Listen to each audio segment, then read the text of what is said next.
رسول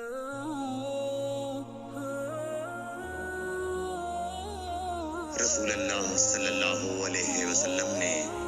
اس وقت جب آپ کے گرد صحابہ کی ایک جماعت بیٹھی ہوئی تھی فرمایا کہ مجھ سے بیعت کرو اس بات پر کہ اللہ کے ساتھ کسی کو شریک نہ کرو گے، چوری نہ کرو گے، زنا نہ کرو گے، اپنی اولاد کو قتل نہ کرو گے، اور ناآمدن کسی پر کوئی ناحق بہتان باندھو گے، اور کسی بھی اچھی بات میں اللہ کی نافرمانی نہ کرو گے۔ جو کوئی تم میں اس عہد کو پورا کرے گا تو اس کا ثواب اللہ کے ذمہ ہے، اور جو کوئی ان بری باتوں میں سے کسی کا ارتکاب کرے اور اسے دنیا میں اسلامی قانون کے تحت سزا دے دی گئی تو یہ سزا اس کے گناہوں کے لیے بدلہ ہو جائے گی،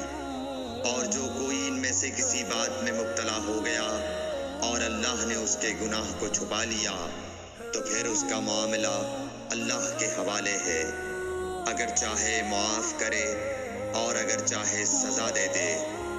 عبادہ کہتے ہیں کہ پھر ہم سب نے ان سب باتوں پر آپ صلی اللہ علیہ وسلم سے بیعت کر لی۔ صحیح بخاری حدیث نمبر 18۔